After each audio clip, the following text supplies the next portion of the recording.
And our first leader for the example period right now is Levi. And Levi is going to lead Jenna's example. And our reader is Joey. So with that, I'm going to ask my panel here, my folks, to unmute. And Levi, when you're ready, go ahead, please. Okay, Jenna, are you ready? I'm ready. Okay, great. Joey, whenever you're ready, please start with the first step. Okay, step one. Report a single situation or event that occurred, an everyday event when you began to work yourself up. Focus on a brief description of what happened, specifically what triggered temperance symptoms. Okay, my son and I are going on a trip next week, and it's a third party that's making the arrangements for us. And I asked him if we know what we're doing, and he said no. And that started to, I started to work myself up from not knowing what is going on. Okay, thank you. Joey, please go to step two. All right. Step two, report the symptoms you experienced, both physical and mental. For instance, angry and fearful thoughts, confusion, palpitations, disturbing impulses, tightness in your chest, lowered feelings, sweaty palms, and so on. Okay, so I felt anger. I was tense.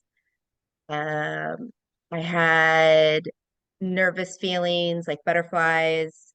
I got jittery, like, well, I started thinking, oh, these people are wrong. They haven't told us anything yet. Um, I also had thoughts that, oh, I need to stop asking him, that I'm wrong for asking my son multiple times if they've gotten in touch with him. Um, Anything else? So yeah, some pounding of my heart, pressure in my head, things like that. Okay, did you have any disturbing impulses? The only disturbing impulse would be to have kept it up, um, to have bugged him more and more to get in touch with the other people. Okay, by him you mean your son? My son, sorry, yes. Okay, thank you. Joey, when you're ready, please read step three. All right. So, step three, report your spotting of fearful and angry temper, the RI tools you use to help yourself, and your self endorsement for your effort. So I was angry with my son because it had turned out he was having an appointment with them today, and instead of just saying that, he uh, let me get mad. So I was angry with him, angry with the third party that's putting this all together. Um, I had fearful temper that I was doing something wrong by constantly asking him. I have worry.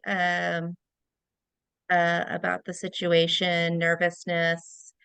Um, and that's it when it comes to my angry temper and fearful temper. And then my tools that I used, my RI tools that I use were calm begets calm, temper begets temper, that to know is to know. I don't know what's going on, but also that this is outer environment, and I guess try fail, meaning like we'll find out when we find out what we're supposed to do and where we're supposed to go. I endorsed for not raising my voice. I endorsed for not getting in an argument with my son. Endorsed for asking the question and accepting his answer. Uh, that's it. Yeah. Okay, good. Thank you. Joey, can I ask you to read step 4 whenever you're ready?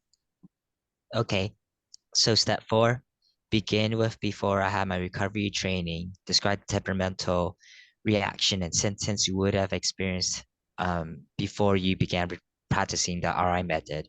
What would have happened then versus what happened now? This will help you to note the progress you have made. Oh, in the past, before my recovery training, I probably would have ended up in a yelling, screaming match, me being right, wanting, getting into an argument with my son over something I can't control right now. That didn't happen, and so that I endorsed myself for not acting um, the way I used to respond to things like this. Okay, great.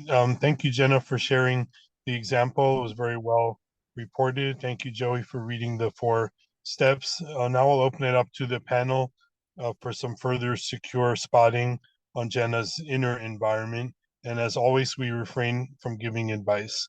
Who would like to begin? Lynn. Yes. Decide, plan, and act. Okay, very good. Angela. Comfort is a want, not a need. Okay, good. Joey. There is no right or wrong in the trivialities of everyday life. Very good. Yeah, I'll spot that every act of self-control produces an increased feeling of self-respect.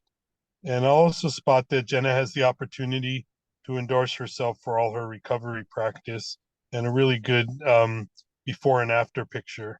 So it's definitely a significant difference between the 4th step, which how it was before recovery, and the way it was now. Anyone else? Joey? Her son is outer environment. We cannot change the outer environment, but we can change our inner environment, namely our reaction to the outer environment. Good. Thank you. Lynn? Be self-led, not symptom-led. Good. Thank you. Angela? I have another. This is one of my favorites. People do things that annoy us, not necessarily to annoy us. Okay, great. Lynn? When we control our speech muscles, we have nothing to regret. Okay, great spot. I'll spot that we don't have to be heroes, angels, saints, or martyrs. I'll also spot that 1 victory over the inner environment is worth 1,000 victories over the outer environment. And it seems like Jenna was able to remember that the trip and the travel plans are a triviality when compared with her mental health. Lynn? Yes, it's average to feel uncomfortable in an uncomfortable situation. Good, excellent.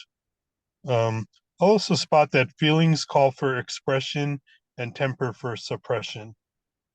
Thank you. And a similar spot to that is feelings, when expressed, give relief to the sufferer, while temper has no such effect. Thank you. Joey? Arguments and disputes, especially with family, they're distressing, but it's nothing dangerous. Okay, great. Are there any other spots on Jenna's example? Okay, so now we will do something called the Big Five, which is a kind of summary of the example that we just heard. And the Big Five consists of 5 elements. 1 is angry temper, 1 is fearful temper, 1 is muscle movement, 1 is muscle control, and the last one is called sabotage. Who would like to begin on the subject of angry temper? Lynn. The example giver spotted anger at her son and the company that was organizing the trip and her symptoms themselves. Excellent.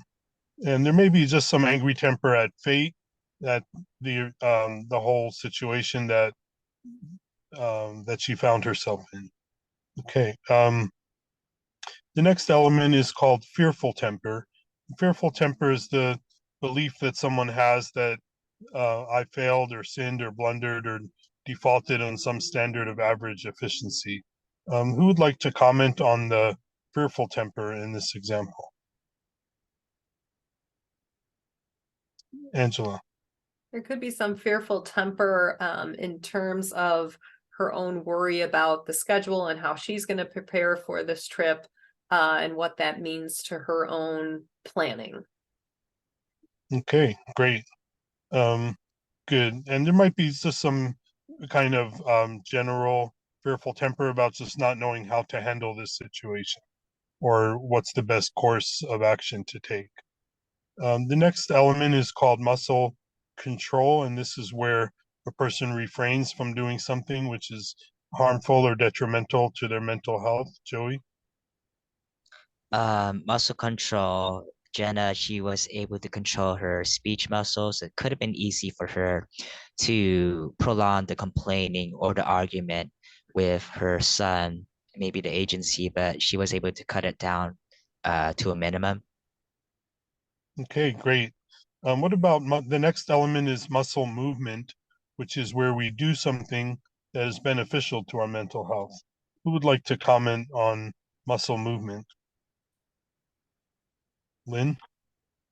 The example giver moved her muscles by exchanging an insecure thought for a secure thought and using the RI method in the moment. Okay, great. Thank you. And there may be some muscle movement. I'm not sure if it was mentioned, but there may be some muscle movement if Jenna was going about other activities related to planning her part in arranging the trip. Okay, the last element is called sabotage, and this is where sabotage is where a person does something either consciously or unconsciously that is harmful to their mental health. And we don't indict ourselves or criticize ourselves for sabotage, but it's something that we all do, and it just kind of explains or helps us understand how we work ourselves up. Does anybody have any comments on the subject of sabotage? We'll start with Lynn. Yes, perhaps some sabotage in not expecting a frustration every 5 minutes. And Dr. Lowe tells us when we do that, we won't be so disappointed. Okay, good. Excellent. There may be some sabotage in the form of emotionalism, which is associating danger with the situation where there's no actual danger. And there may also be sabotage in the form of judgment of other people. But these, as we say, these are all very average, and it was a very well reported example. Okay, if there are no further comments, we'll bring this example to a close. Thank you all.